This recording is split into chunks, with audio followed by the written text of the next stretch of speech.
सीताराम जय श्री कृष्ण। स्वागत है तमारू मारा एक नवा विडियो में। तो आज बनावी रह्या छीए आपणे आंबळानुं अथाणुं, जे खावामां एकदम टेस्टी लागे छे अने हेल्दी पण होय छे। तो मारो विडियो पसंद आवे तो लाइक करजो, शेर करजो अने चेनल सब्सक्राइब न करी होय तो सब्सक्राइब करजो। चालो जोईए आंबळाना अथाणानी रेसिपी। तो आपणे आ आंबळा 500 ग्राम आंबळा लीधा छे, जे एकदम ताजा छे अने आंबळा आपणे ताजा लावीए त्यारे ज आथणुं बनाववानुं। तो આપણે 500 ગ્રામ આંબળા લીધા છે। હવે આપણે તેને અહીંયા ગરમ પાણી થવા રાખી દીધું હતું, એમાં થોડી વાર માટે આપણે બાફવા મૂકી દઈશું।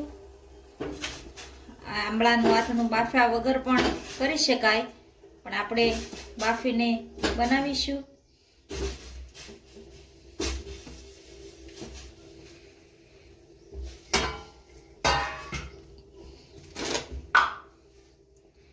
થોડુંક ઉપર મીઠું એડ કરી દઈશું અને થોડી વાર માટે આપણે એને બફાવા દઈશું। તો 5 થી 10 મિનિટ થઈ ગઈ છે અને આપણા આંબળા હવે ચડી ગયા છે। આપણે આ રીતે ચેક કરી લઈશું। આ રીતે તમે જોઈ શકો છો, ચાકુ અંદર ખૂટી જાય છે। આપણા આંબળા ચડી ગયા છે। હવે આપણે એને બહાર લઈ લઈશું। આપણા આંબળા સરસ બફાઈ ગયા છે। હવે થોડી વાર આપણે આને ઠંડા થવા દઈશું। આ રીતે આપણે આંબળા લેશું, તેને આ રીતે આપણે કાપવા મૂકવાના છે અને આ રીતે એને કાપી લેવાના છે।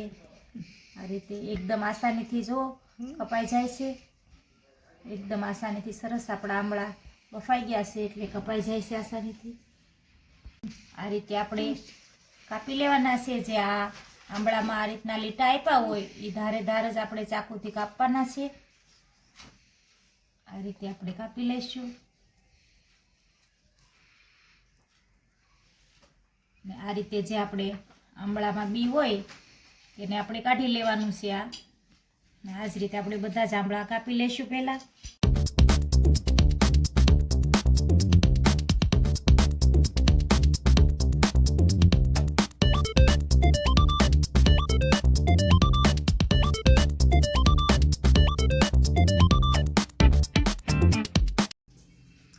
तो આપણે આ બધા જ આંબળા આ રીતે કાપી લીધા છે।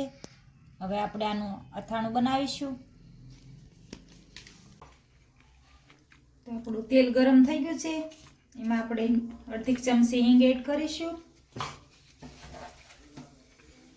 અડધી ચમચી આખું જીરું એડ કરીશું। ત્યાર પછી આ 2-3 તજના ટુકડા છે, 4-5 લવિંગ અને 4-5 એલચી છે, તેને એડ કરી દઈશું।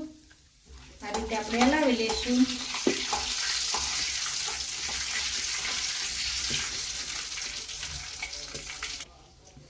હવે આપણે જે આ આંબળાને ટુકડા કરીને રાખ્યા છે તેને આમાં એડ કરી દઈશું।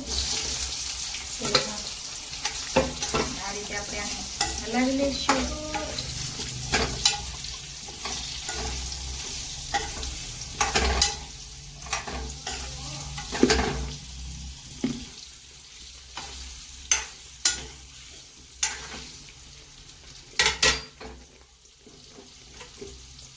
આ રીતે આપણે થોડી વાર માટે આંબળાને તેલમાં ચડવા દેવાના છે।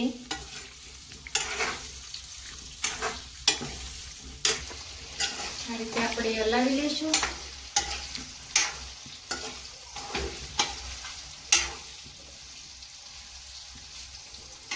થોડી વાર માટે 2 મિનિટ માટે આ રીતે આપણે ચડવા દઈશું તેલમાં। હવે આપણે એમાં સ્વાદ પૂરતું મીઠું એડ કરી દઈશું।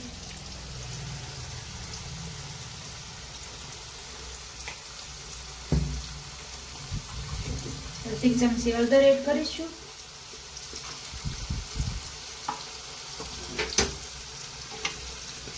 હવે એને સારી રીતે આપણે મિક્સ કરી લઈશું। આ રીતે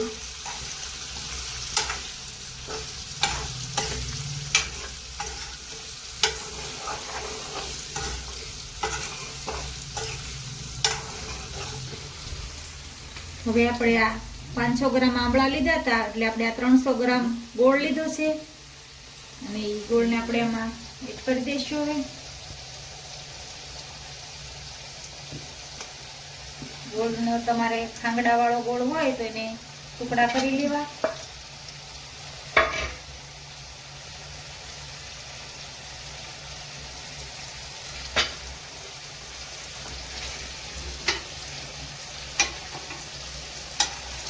આ રીતે મિક્સ કરી લઈશું.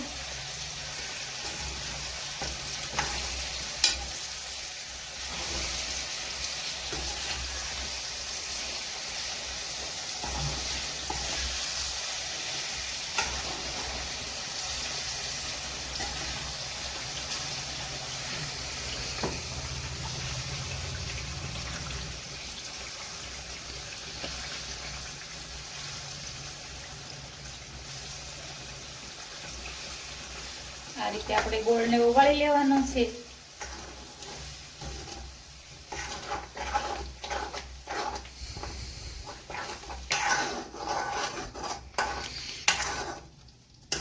બધો ગોળ આપણો સરસ રીતે આમાં ઉગળી ગયો છે.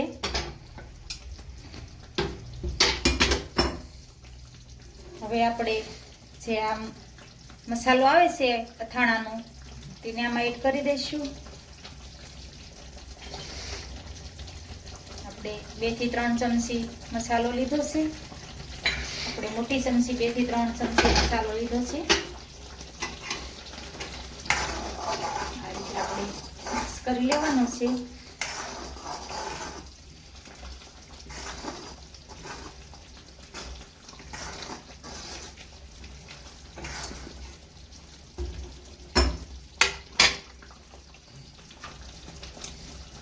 બે થી 3 ચમચી આપણે લાલ મરચું પાવડર એડ કરીશું.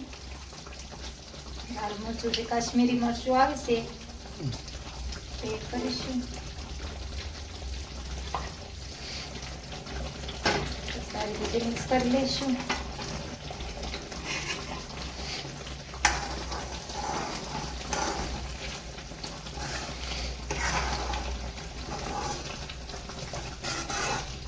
આ રીતે હલાવતા રહેવાનું છે એટલે આપણો ગોળ સરસ ઓગળી અને સરસ વળી જાય. અને થોડી વાર માટે આપણે આને રહેવા દઈશું. એટલે અત્યારે જે આ રીતનું દેખાય છે આછું તે ઘાટું અથાણું આપણું થઈ જશે. થોડી વાર માટે રહેવા દઈશું એટલે આપણું અથાણું ઘાટું થવા લાગશે. શિયાળામાં આમળાનું અથાણું બહુ હેલ્ધી હોય છે અને આ 12 મહિના માટે પણ તમે બનાવીને આને રાખી શકો છો. આપણું અથાણું બનીને હવે રેડી છે. તમે જોઈ શકો છો ઘાટું થઈ ગયું છે અને જે આ ઠંડુ થશે એટલે સરસ એકદમ ઘાટું અથાણું બની જશે. હવે આપણે આને નીચે ઉતારી લઈશું. તો આપણું અથાણું ઠંડુ થઈ ગયું છે અને જોઈ શકો છો સરસ કલર પણ આવ્યો છે અને સરસ એકદમ ચાસણી હોય એવું ઘાટું પણ થઈ ગયું છે.